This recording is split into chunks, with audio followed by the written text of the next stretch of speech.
Pension धारकों के परिवारजनों को मेडिकल सुविधा उपलब्ध करवाए जाने की बात का उल्लेख जो है कि किया गया है। जो प्रस्ताव वित्त मंत्रालय ने केंद्रीय मंत्रालय, केंद्रीय कैबिनेट सचिवालय डिपार्टमेंट को भेजा है, उसमें स्पष्ट रूप से 7,500 रुपये पेंशन और डीए में सम्मानजनक बढ़ोतरी एवं उनकी पत्नियों को जो है कि मेडिकल फैसिलिटीज उपलब्ध करवाने का जो है कि उल्लेख करके जो है कि प्रस्ताव को भेजा गया है। वित्त मंत्रालय के सूत्रों के अनुसार ईपीएस 95 के पेंशन धारक पेंशन वृद्धि हेतु राशि के जो है कि चिंता न करें,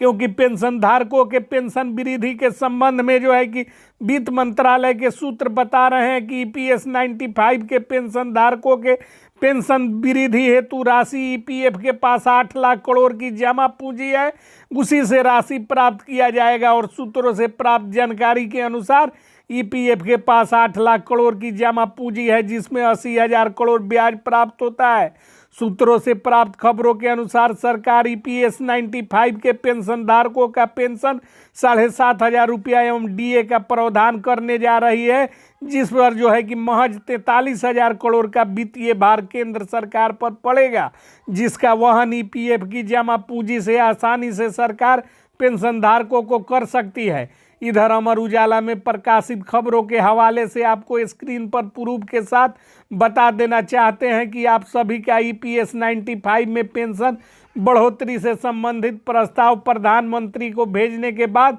केंद्रीय मंत्रालय से मंजूरी इस पर लिया जा रहा है। प्रधानमंत्री नरेंद्र मोदी की अध्यक्षता वाली केंद्रीय कैबिनेट ईपीएस 95 के लाभुकों को 7,500 pension plus DA plus medical सुविधा की मंजूरी देने जा रही है, जिसके बाद देश के 28 राज्यों में ईपीएस 95 के पेंशन भोगियों को प्राइवेट सेक्टर के कर्मचारियों को जो है कि इंतजार समाप्त हो जाएगा एवं ईपीएस 95 के लाभुक सुखमय जीवन यापन करने लगेंगे। आप सभी को सिर्फ पेंशन ही नहीं मिलेंगे, बल्कि आप सभी को डीए में वृद्धि का लाभ होने जा रहा है और आप सभी को जो है कि पत्नियों को भी मेडिकल सुविधा उपलब्ध करवाने हेतु प्रस्ताव भेजा गया है। आप सभी के मांगों का प्रस्ताव जो प्रधानमंत्री के पास भेजा गया है, इसमें संसद सदस्यों का बड़ा योगदान है। सुप्रिया सुले सहित 28 राज्यों के सांसदों ने 50 की संख्या में लोकसभा में स्थगन प्रस्ताव का मांग तक करने के बाद प्रधानमंत्री मोदी को यह प्रस्ताव भेजा गया,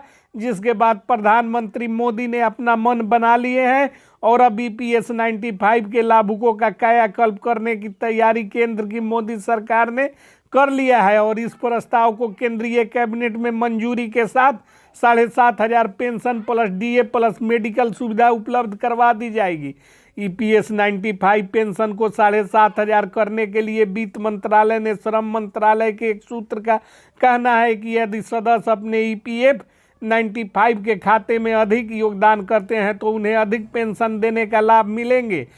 इसलिए प्रधानमंत्री मंत्रालय ने ईपीएस से अधिक योगदान करने की अनुमति देने के विकल्पों को खोल दिया है और कर्मचारियों को संशोधित ढांचे के तहत पेंशन लाभ बढ़ाने के लिए ईपीएस 95 में योगदान करने की अनुमति दी जा रही है। सूत्रों ने कहा कि सामाजिक सुरक्षा के लाभ में अलग अलग नरेंद्र मोदी सरकार की देश में रोजगार सृजन करने की केंद्र कर रही है और उन्होंने कहा कि अनुमान के अनुसार करोड़ों रुपए पूंजीगत पर व्यय 3 से 6 नौकरियों का सृजन होता है। इसलिए ईपीएस 95 के लाभुकों को प्राथमिकता देकर पेंशन और डीए में वृद्धि करने के प्रस्ताव को केंद्र की मोदी सरकार मंजूर करने जा रही है। ईपीएस 95 के पेंशन धारकों के लिए इस वक्त की बड़ी खबर हम आपको दिखा रहे हैं। ईपीएस 95 के पेंशन धारकों के पेंशन में 7,500 रुपये प्लस डीए प्लस मेडिकल सुविधा पर केंद्र की मोदी सरकार निर्णय लेने जा रही है।